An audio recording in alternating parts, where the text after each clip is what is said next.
For 200 years, the British ruled India, and for these 200 years, there have been countless attempts made by Indians to become an independent, free country.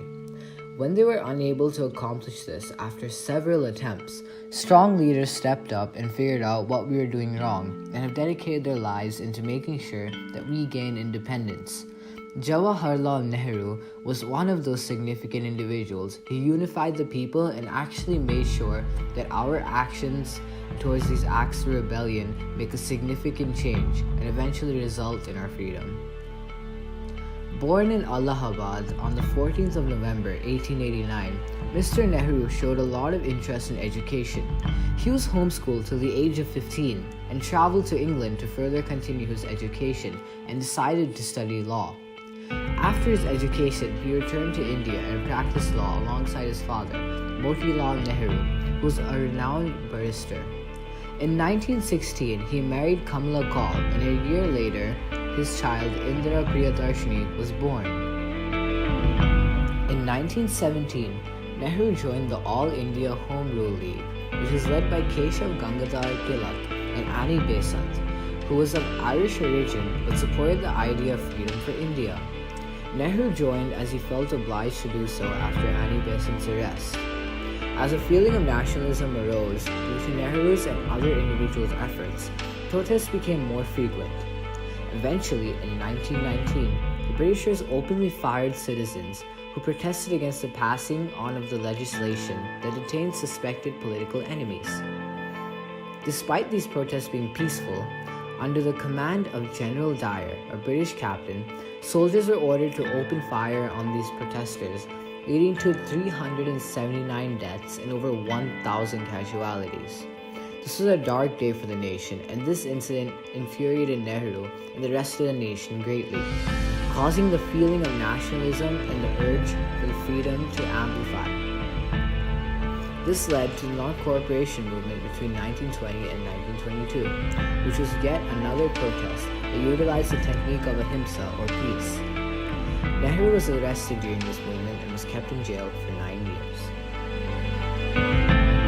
After 9 long years, Nehru was finally released from prison, and upon the culmination of his sentence, he was elected as the president of the Indian National Congress in 1929. With this political power now in his hands, Nehru dedicated all of his power into freeing India of British rule once and for all. The intent was noticed by fellow Congress members and was encouraged greatly. The members of Congress passed the Quit India Resolution in 1942. This followed Britain's declaration of India's participation in the war against Germany during World War II without informing the Indian leaders. The Quit India Resolution stated that India would not provide soldiers for the British Army when fighting against Germany unless they agreed to leave the nation, hence the name Quit India. The following day, Britishers arrested all of the Congress members, including Nehru and Gandhi. After being released, Nehru did not back down on his mission, and eventually, after a long struggle, India finally gained independence in 1947, and Nehru was elected to be the first ever Prime Minister of a free India. But this was not the end of the nation's troubles. Now, the Muslims wanted a separate area for themselves, as there had been several riots between Muslim and Hindu communities, and many families were separated and many lives were lost during this conflict. They wanted a new nation for themselves, which would later be known as Pakistan. Noting all these problems, the new Prime Minister set to work immediately.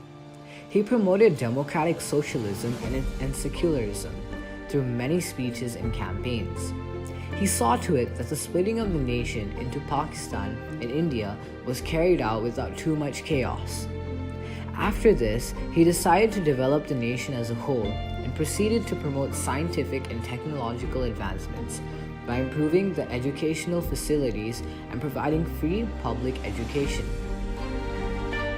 Other social reforms initiated by him include providing meals for needy Indian children, legalizing women's rights, and introducing laws that prohibit caste-based discrimination. Sadly, Nehru yet again was faced with another dire situation in 1964. The Sino-Indian War was taking place during this period, and this was due to a dispute between India and China over a region named Aksai Chin. All the stress of this conflict was causing old Nehru's health to deteriorate rapidly, and sadly, in the month of May of the same year, Mr. Nehru could not handle the stress any longer and suffered a major heart attack. And on that day, India mourned the death of one of the most significant men who gave them freedom.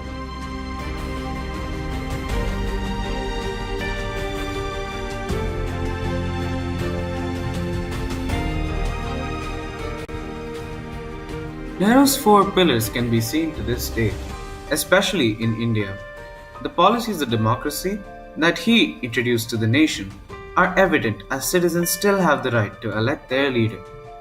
His secularism policies are also dominant in modern India, with caste discrimination rarely being practiced.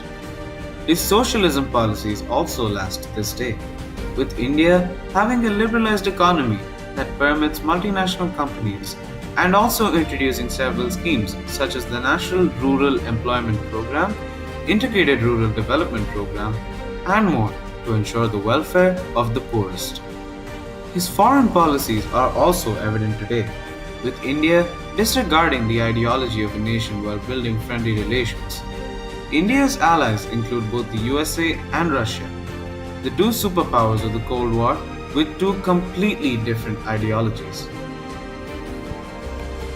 Nehru's influence is not only limited to India, however.